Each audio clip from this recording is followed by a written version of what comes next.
નમસ્કાર મિત્રો, સ્વાગત છે તમારો એચએનજીયુ સ્ટડી પોઈન્ટ યુટ્યુબ ચેનલના એક નવા વિડીયોમાં. મિત્રો, આજના આ વિડીયોની અંદર આપણે જીપીએસસી દ્વારા ડીવાયએસઓ એટલે કે નાયબ મામલતદારની જે પરીક્ષા લેવામાં આવી હતી એનું પેપર જે છે એ કેટલા ઉમેદવારોએ આપ્યું, એટલે કે કેટલા ઉમેદવારો જે છે એ પરીક્ષા માટે નોંધાયેલા હતા, એમાંથી કેટલા ઉમેદવારો હાજર રહ્યા અને કેટલા ઉમેદવારો ગેરહાજર રહ્યા એના વિશે, સાથે સાથે સંપૂર્ણ પેપર સોલ્યુશનની પીડીએફ તમે કેવી રીતે ડાઉનલોડ કરી શકો છો, તમારી ઓએમઆર શીટ તમે કેવી રીતે ડાઉનલોડ કરી શકો છો, અને આટલું બધું પતી જાય એના પછી આ જે છે એ કટ ઓફ કેટલું રહેશે, કારણ કે પેપર જે છે એ થોડું ભારે પૂછવામાં આવ્યું હતું, તો તમામ કેટેગરીના ઉમેદવારોનું કટ ઓફ કેટલું રહેશે એના વિશેની વાત આપણે આજના આ વિડીયોની અંદર કરવાના છીએ. મિત્રો, HNGU study point YouTube channel દ્વારા તમને આવી તમામ માહિતી સૌપ્રથમ અને સચોટ રીતે પૂરી પાડવામાં આવે છે. ભવિષ્યમાં પણ આવી તમામ માહિતી મેળવવા માટે ચેનલને અત્યારે સબસ્ક્રાઈબ કરી લેજો. તો હવે શરૂ કરીએ આજનો આ વિડીયો. તો તમે જોઈ શકો છો જીપીએસસી ડીવાયએસઓ ભરતી 2025 કેટલા ઉમેદવારોએ પરીક્ષા આપી એના વિશે આપણે સૌથી પહેલાં વાત કરીશું. એના પછી સંપૂર્ણ પેપર સોલ્યુશનની પીડીએફ અને તમે તમારી ઓએમઆર શીટ કેવી રીતે ડાઉનલોડ કરી શકો છો એના વિશે વાત કરીશું. અને અંતમાં આ ભરતીની અંદર નાયબ મામલતદાર ભરતી માટે પ્રિલિમ્સ પરીક્ષાનું કટ ઓફ જે છે એ કેટલું રહેશે એના વિશેની વાત જે છે એ આપણે કરવાના છીએ. તો સૌપ્રથમ તમે જે આ ન્યૂઝપેપર કટિંગ છે એ જોઈ લો. ભારે વરસાદમાં 55% દિવ્યાંગ જીપીએસસીની પરીક્ષા આપી ન શકે. પરીક્ષાની તારીખની અંદર ફેરફાર ન કરતા ઉમેદવારોને જે છે એ ભારે હેરાનગતિ. તો ઉત્તર ગુજરાતની અંદર સાથે સાથે સાઉથ ગુજરાત અને સૌરાષ્ટ્રની અંદર પણ અત્યારે ભારે વરસાદની જે છે એ પરિસ્થિતિ જોવા મળી રહી છે. આવી પરિસ્થિતિમાં પણ જીપીએસસી દ્વારા જે છે એ પરીક્ષા કેન્સલ ન કરવામાં આવતા ઘણા બધા ઉમેદવારો જે છે એ ગેરહાજર રહ્યા છે. ડીવાયએસઓની પરીક્ષા માટે કુલ જે છે એ 1,14,000 ઉમેદવારો નોંધાયેલા હતા. એમાંથી 94,611 ઉમેદવારો જે છે એ પરીક્ષા આપી છે. 1,14,000 ઉમેદવારો હતા, એમાંથી 6,313 દિવ્યાંગ ઉમેદવારો હતા અને બાકીના ઉમેદવારો જે છે એ નોર્મલ કેટેગરીના ઉમેદવારો હતા. 94,000 રેગ્યુલર ઉમેદવારો અને 2,849 દિવ્યાંગ ઉમેદવારો જે છે એ પરીક્ષા આપી. તો આમ 80% જેટલા ઉમેદવારો જે છે એ પરીક્ષા આપી છે અને બાકીના ઉમેદવારો જે છે એ ગેરહાજર રહ્યા છે. આમ જનરલી જીપીએસસીની કોઈ પરીક્ષા હોય તો એની અંદર 95થી જે છે એ 98% જેટલા ઉમેદવારો જે છે એ હાજર રહેતા હોય છે, પરંતુ ભારે વરસાદને કારણે આ જે છે એ પરીક્ષાની અંદર અંદાજિત 80% જેટલા ઉમેદવારો જે છે એ હાજર રહ્યા હતા અને એમણે જે છે એ પરીક્ષા આપી હતી. કુલ 1,14,000 ઉમેદવારો હતા, એમાંથી 94,611 ઉમેદવારો જે છે એ પરીક્ષા આપી છે, બાકીના ઉમેદવારો જે છે એ ગેરહાજર રહ્યા હતા. આપણે આગળ વાત કરીએ તો તમે જોઈ શકો છો જીપીએસસીનું પેપર જે છે એ આપણે કેવું રહ્યું પહેલાં એના વિશે જોઈ લઈએ. એના પછી પેપર સોલ્યુશન અને એના પછી જે છે એ ઓએમઆર શીટ ડાઉનલોડ વિશે આપણે માહિતી મેળવી. જીપીએસસીનું 60 પાનાનું લાંબુ પેપર લેન્ધી પેપરથી ઉમેદવારોમાં દેખાડો સમય ઘટ્યો. તો ઘણા બધા ઉમેદવારોનું જે છે એવું કેવું છે કે પેપર જે છે એ ખૂબ જ લાંબુ હતું અને 2 કલાકની અંદર જે છે એ પેપર પૂરું કરવું મોસ્ટ ઓફ જે છે એ ઇમ્પોસિબલ જેવું ટાસ્ક જે છે એ હતું. તમે જોઈ શકો છો કુલ 60 પાનાનું પેપર જે છે હતું અને એના માટે 120 મિનિટનો જે છે એ સમય આપવામાં આવેલો હતો અને અપર ક્લાસ 3ને બદલે જીપીએસસી ક્લાસ 1-2ની કક્ષાનું પેપર હોય એવું પેપર જે છે એ જીપીએસસી દ્વારા જે છે એ નીકાળવામાં આવ્યું હતું. કહ્યું હતું કે 200 માર્ક્સનું પેપર હતું. પેપર જે છે એ એકંદરે અઘરું અને લાંબુ હતું. 200 માર્ક્સના પ્રશ્નો માટે 120 મિનિટ આપવામાં આવી હતી. પ્રશ્નપત્ર 60 પાનાનું હોવાથી વાંચીને સમજવામાં અડધો કલાકનો સમય પસાર થઈ જાય. ઇતિહાસ અને સાંસ્કૃતિક વારસાના પ્રશ્નો સરળ રહ્યા હતા. ગણિત, રિઝનિંગ, કરંટના પ્રશ્નો મધ્યમ રહ્યા. બંધારણ અને અર્થશાસ્ત્રના પ્રશ્નો પ્રમાણમાં અઘરા પૂછાયા હતા. સંસ્કૃત સાહિત્ય અને તેમની કૃતિઓ, શિવાલય અને સ્થળો, ક્રાંતિકારીના અને તેમના સામાયિકો વગેરે બાબતો પર જે છે એ પ્રશ્નો પૂછવામાં આવેલા હતા. તો કુલ જે છે તમે જોઈ શકો છો ઘણા બધા ઉમેદવારો જે છે એ ગેરહાજર રહ્યા છે. પેપર જે છે એ 2 કલાકની અંદર પૂરું કરવું મુશ્કેલ જેવું લાગતું હતું અને આ તમામ પ્રશ્નો જે છે એ જીપીએસસી ડીવાયએસસીની પરીક્ષાની અંદર પૂછવામાં આવેલા હતા. તમે આગળ જોઈ શકો છો પેપર 60 પાનાનું 2 કલાકમાં જવાબો લખવા લગભગ અશક્ય. નાયબ મામલતદાર અને નાયબ સેક્શન ઓફિસરનું પરીક્ષાનું પેપર જે છે એ અત્યંત લાંબુ પૂછવામાં આવ્યું હતું. તમામ પ્રશ્નોના જવાબ લખવામાં 3 કલાક જેટલો સમય જોઈએ. મોટા ભાગના ઉમેદવારોનું પેપર છૂટી ગયું. ઓપરેશન સિંધુને લગતો જે છે એ પ્રશ્નો પણ પૂછવામાં આવેલા હતા. તો હવે કયા વિષયમાંથી કેટલા પ્રશ્નો પૂછવામાં આવેલા હતા એ આપણે જોઈ લઈએ. પરંતુ તમામ ઉમેદવારોના મતે પેપર જે છે એ એકંદરે ખૂબ જ અઘરું રહ્યું હતું, તો એના કારણે જે છે એ કટ ઓફ નીચું રહે તેવી પૂરેપૂરી શક્યતા છે. તો તમે જોઈ શકો છો પેપરની અંદર 21 માર્ક્સના સાયન્સ એન્ડ ટેકનોલોજીના, 33 માર્ક્સના ભૂગોળના, 26 માર્ક્સના રિઝનિંગના, 36 માર્ક્સના ઇકોનોમિક્સના, 31 માર્ક્સના બંધારણના, 23 માર્ક્સના ઇતિહાસના પ્રશ્નો જે છે એ પૂછવામાં આવ્યા હતા.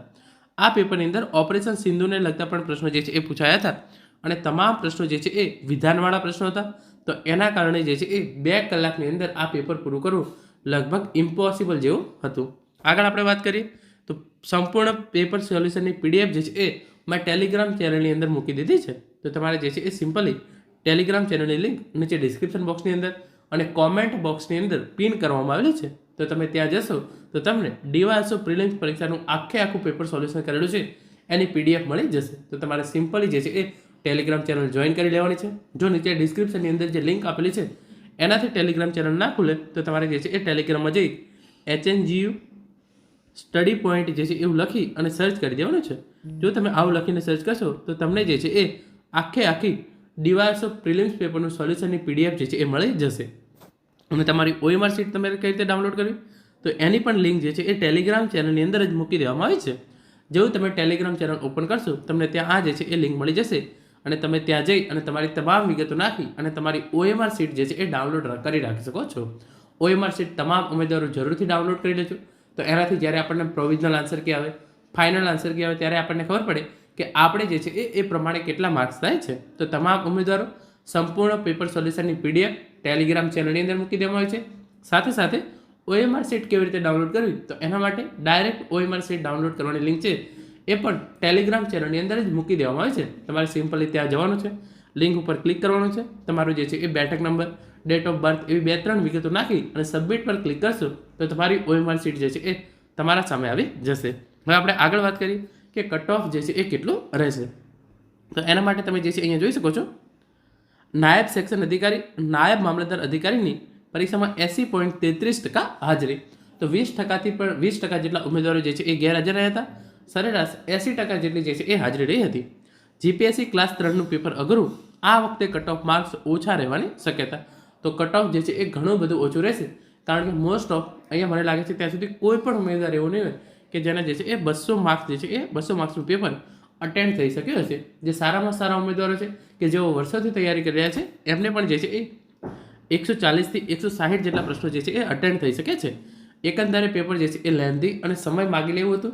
ઘણા બધા ઉમેદવારોનું મોસ્ટ ઓફ જેણે સારી તૈયારી કરી છે એમનું પણ કહેવું છે કે 2 કલાકની અંદર આ પેપર પૂરું કરવું જે છે એ મુશ્કેલી જેવું પ્રશ્ન હતું. S400, MNREGA, special economy zone, ભારતના વંશીય જૂથો વગેરે જેવા પ્રશ્નો જે છે એ નાયબ મામલતદારની આ પ્રિલિમ્સ પરીક્ષાની અંદર પૂછવામાં આવેલા હતા. અહીંયા તમે જોઈ શકો છો ગુજરાત પબ્લિક સર્વિસ કમિશન GPSCની ક્લાસ 3 નાયબ સેક્શન અધિકારી અને નાયબ મામલતદારની ભરતી માટેની પરીક્ષા રવિવારે રાજ્યભરની અંદર લેવામાં આવી હતી. જેમાં 80.33% ઉમેદવારો જે છે એ હાજર રહ્યા હતા. અમદાવાદ સહિત રાજ્યભરના નિર્ધારિત પરીક્ષા કેન્દ્રોમાં સવારે 11 થી 1 દરમિયાન આ પરીક્ષા યોજાઈ હતી. પરીક્ષા માટે નોંધાયેલ કુલ 1,14,224 ઉમેદવારોમાંથી 91,762 ઉમેદવારો જે છે એ પરીક્ષાની અંદર હાજર રહ્યા હતા.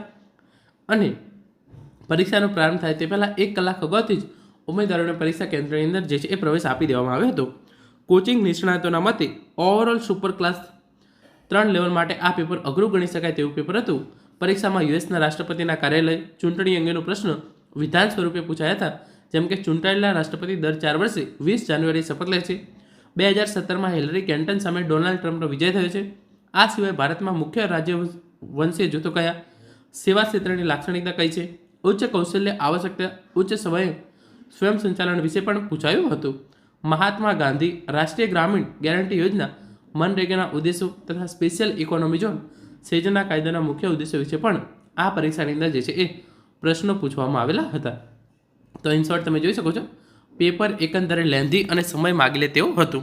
આ પરીક્ષાની અંદર કુલ જે છે એ 200 માર્ક્સનું પેપર પૂછવામાં આવ્યું હતું અને એની અંદર તમને જે છે એ 2 કલાકનો સમય આપવામાં આવ્યો હતો. તો ઓવરઓલ આ પેપર જે છે એ લેન્ધી કહી શકાય અને 2 કલાકની અંદર પૂરું કરવા માટે જે છે એ સમય ઓછો પડે એવું હતું. તો એવું જે છે એ નિષ્ણાતોનું કહેવું છે અને ઓવરઓલ કટ ઓફ જે છે એ ઓછું રહે તેવી શક્યતા છે.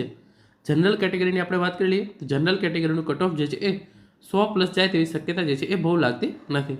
જનરલ કેટેગરીનું કટ ઓફ 100+ જાય તેવી શક્યતા બહુ જ ઓછી છે. તો બીજી કેટેગરીના તમામ ઉમેદવારોએ સમજવાનું કે તમારું કટ ઓફ જે છે એ 100 માર્ક્સના અંદર રહેશે. બની શકે છે કે 80 થી 85 જેટલું કટ ઓફ પણ રહે. તો 80 થી 100ના વચ્ચે જે છે એ કટ ઓફ તમામ કેટેગરીના પુરુષ અને મહિલા ઉમેદવારોને રહે તેવી પૂરેપૂરી શક્યતા છે. આપણે કટ ઓફનું સચોટ એનાલિસિસ કરી અને આગળના વિડીયોની અંદર માહિતી મેળવીશું. પરંતુ આજના આ વિડીયો માટે હું તમને એટલું કહીશ કે કટ ઓફ જે છે એ ઓવરઓલ ખૂબ જ નીચું રહેશે. 70-75થી પણ કટ ઓફ રહે એવી પણ જે છે એ શક્યતા છે. 70 થી 100ના વચ્ચે જે છે એ કટ ઓફ રહેશે અને 100+ કટ ઓફ જાય તેવી કોઈ પણ શક્યતા જે છે એ અત્યારના તબક્કે લાગતી નથી. તો મિત્રો આ હતો આજનો video. Thank you so much for watching.